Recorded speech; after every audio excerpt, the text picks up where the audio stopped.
Hello, সবাই কেমন আছেন? সবাইকে স্বাগত জানাই আজকের ব্লগে। নিউ ইয়ার ট্যুরের আজকের দিনের প্রথম অংশটুকু আমি শেয়ার করেছিলাম আগের ব্লগে, আর এই ব্লগটিতে শেয়ার করব বাকিটুকু। এখন আমরা যাচ্ছি 150 বছরেরও বেশি পুরনো একটি মিউজিয়াম দেখতে। মিউজিয়ামটির নাম হলো American museum of natural history. মিউজিয়ামটির নামটি শুনেই নিশ্চয়ই বুঝতে পারলেন পুরো মিউজিয়ামটি জুড়ে আছে পৃথিবীর সাথে সাথে পৃথিবীকে ঘিরে থাকা সমস্ত কিছুর নানান ইতিহাস। এই যে আমরা এখন ভেতরে চলে এসেছি, তার প্রথমেই একবার মাঝখানটা দেখায় কি সুন্দর করে সোলার সিস্টেমের মডেলে করা আছে। দেখুন, এখানে বেশ অনেকগুলো ফ্লোরও আছে, আর সেই সব ফ্লোর জুড়ে আছে নানান সেকশন। কোনো সেকশনে রয়েছে আর্থের সম্পর্কে নানান ইতিহাস, কোথাও আবার স্পেস নিয়ে, মুনের সম্পর্কে নানান রকমের তথ্য, তাছাড়াও নানা রকমের রকস, ফসিলস, এছাড়াও রয়েছে অ্যানিমালসদেরকে নিয়ে নানা রকমের ইতিহাস, নানা রকমের তথ্য। তাছাড়া হিউম্যানসদের নিয়েও রয়েছে নানান তথ্য।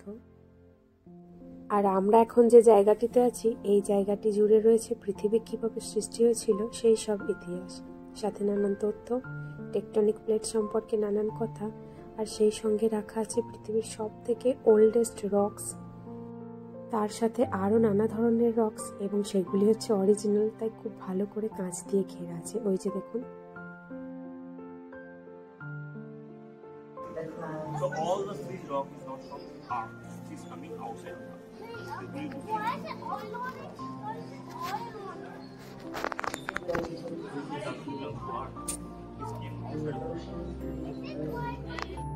আর এই মাঝখানটা দেখুন কি সুন্দর লাগছে। এই চারিপাশ জুড়ে আছে পৃথিবীর ইতিহাস সম্পর্কে নানান তথ্য, আবার ঠিক তার মাঝে রয়েছে তারই আকৃতি। আবার দেখুন ঘুরছেও আস্তে আস্তে।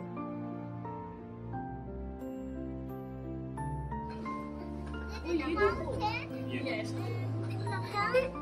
Later finish, then you will tell, okay? Yes.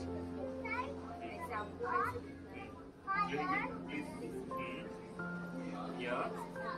Inside mountain hot fire came. Yeah. This is the lava. It's so hot, like it is hotter than fire. Right, exactly. Like it can, Like this is the rock comes from the lava. This is the real rock. This black one.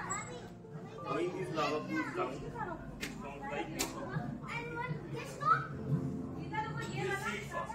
This is the rock coming from lava. After cooling down this lava, it comes from. এই সাইডটাতে রয়েছে কিভাবে আগ্নেয়গিরি থেকে অগ্নুৎপাত হয় সেই সব সম্পর্কে নানান তথ্য, সাথে নানা রকম রকসও। আর ও এখন পড়েছে বাচ্চাগুলোকে নিয়ে। বাচ্চাগুলো একটা একটা করে কোয়েশ্চেন বলতেই থাকছে, আর ও ধৈর্য ধরে সেগুলোর উত্তর দিচ্ছে। আর ওদেরও মনে দেখছি প্রচুর কোয়েশ্চেন এইসব সম্পর্কে।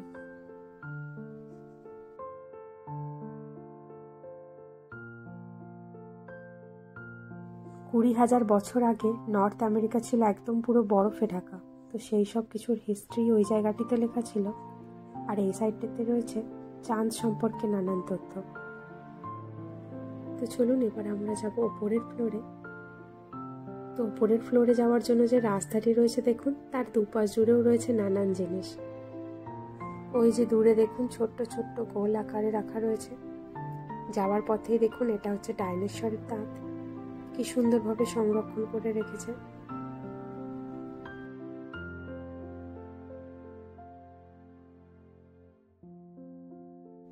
এখন আমরা যে সেকশনটার দিকে যাচ্ছি সেটা হচ্ছে আফ্রিকান ম্যামলসেরকে নিয়ে। ঢুকেই সামনে দেখুন একটা হাতিকে দেখতে পেয়েছি। দেখে মনে হচ্ছে একদম অরিজিনাল একটা হাতি, শুধু আকারে না, রংটাও একদম অরিজিনাল হাতির মতো। মিউজিয়ামটি 150 বছরেরও বেশি পুরনো হতে পারে, কিন্তু সবটুকু ভীষণ অ্যাট্রাকটিভভাবে রাখা আছে। বাচ্চারাও দেখছি দেখে ভারী আনন্দ পাচ্ছে, সাথে অনেকগুলোই বাচ্চা আছে, তো সবাই ভীষণ খুশি হচ্ছে দেখে। তবে এই মিউজিয়ামটার সব থেকে ফেমাস যে সেকশন সেটা হচ্ছে ডাইনোসরের সেকশন। এখান থেকে এবার আমরা বেরিয়ে একদম সোজা ওই ডাইনোসরের সেকশনেই যাব। বাচ্চারাও অনেকক্ষণ ধরেই অপেক্ষা করছে, তার সাথে আমরাও। তো চলুন এবার ডাইনোসরের সেকশনটার দিকে যাই।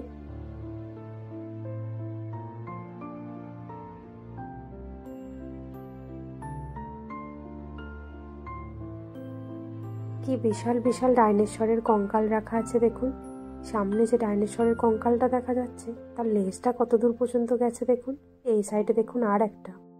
তবে সব কঙ্কালগুলোই সত্যিকারের না, যেগুলো কাঁচবন্দি করা আছে সেগুলোই শুধু সত্যিকারের। বাকি যেগুলো রাখা আছে ওগুলো শুধুমাত্র আকৃতি বোঝানোর জন্য এরকম সুন্দর করে সাজিয়ে রেখেছে। তবে বাচ্চাগুলো আজ ভারী খুশি হয়েছে চোখের সামনে এত বড় বড় ডাইনোসর দেখতে পেয়েছে বলে। পিছনের এই একটা দেওয়াল জুড়ে রাখা রয়েছে ডাইনোসরের নানান প্রজাতির যে ভাগ সেইগুলো। তবে বাচ্চাগুলো আজকাল এইসব দেখতে রাজি না। চোখের সামনে এত বড় বড় ডাইনোসরের কঙ্কাল দেখেছে, ওই দেখেই ভারী খুশি।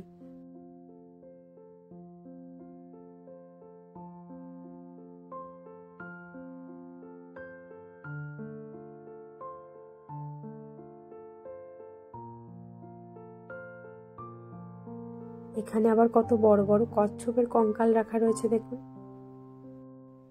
চলুন এবার আমরা এখান থেকে বেরিয়ে পড়ব। বেরোনোর পরেই চোখে পড়েছে এই পার্কিংটা, তো ভাবলাম আপনাদের সাথেও একটু শেয়ার করি। একদমই অন্য রকমের একটি পার্কিং। গাড়িগুলোকে মেশিনের সাহায্যেই ওরকম র্যাক ওয়াইজ পার্ক করে রাখা আছে। এখানে গাড়ি পার্কিংয়ের চার্জও দেখলাম অনেক বেশি লেখা রয়েছে। খুবই ব্যস্ততম শহর, তো এই সমস্যাটি তো থাকারই কথা। যাই হোক, এখন আমরা মিউজিয়াম থেকে বেরিয়ে পড়েছি। এখান থেকে এবার আমরা সোজা যাব টপ অফ দ্য রকে। ওখান থেকে আমরা এখন সানসেট দেখব। তারপর ওখান থেকে বেরিয়ে সোজা রেস্টুরেন্ট থেকে খেয়ে দিয়ে একদম হোটেল। হাতে তো মাত্র আর পড়ে আছে একটা দিন। Welcome to Top of the Rock. 3 levels of inspiring.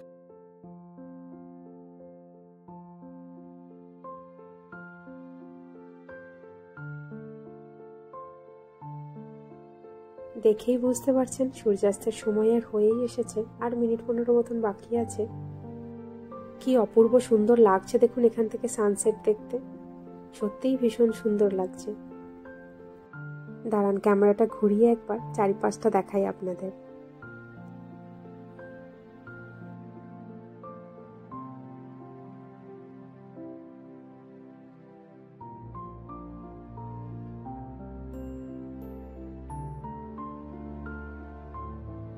এই সূর্যাস্ত দেখার জন্য এই জায়গাটাতে এখন প্রচুর মানুষের ভিড় জমেছে। আমি আর খুব বেশিক্ষণ এই সামনের জায়গাটিকে আগলে রাখবো না, এবার আমিও একটু পিছনে যাই। বাকিরা এসে সামনে থেকে 2-1 ফটো ভিডিও নিক।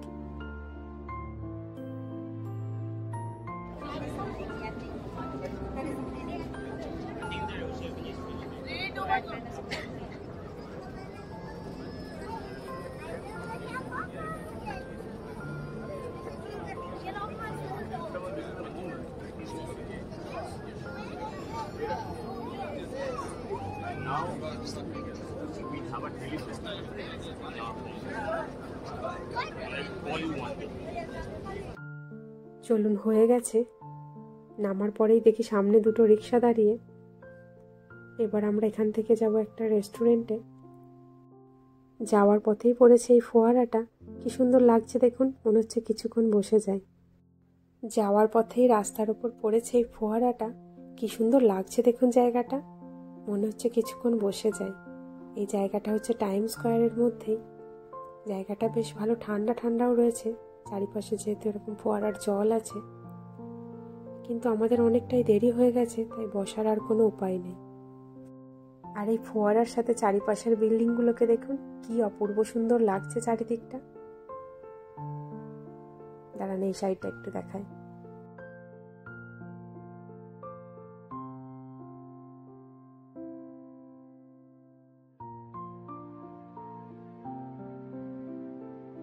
জায়গাটা সত্যিই ভীষণ সুন্দর। তো চলুন এবার আস্তে আস্তে এগোতে হবে। ভিডিওটাও আজ এই পর্যন্ত। আজকের ব্লগ কেমন লাগলো অবশ্যই কমেন্টে জানাবেন, ভালো লাগলে একটা লাইক করে দেবেন। দেখা হবে পরের ব্লগ নিয়ে। সবাই ভালো থাকবেন, সাবধানে থাকবেন। আর বেঙ্গলি ইন আমেরিকার নতুন আপডেট পেতে চাইলে চ্যানেলটিকে অবশ্যই সাবস্ক্রাইব করে রাখবেন। দেখা হবে পরের ব্লগ নিয়ে। সবাই ভালো থাকুন, সাবধানে থাকুন। আজ এই পর্যন্তই।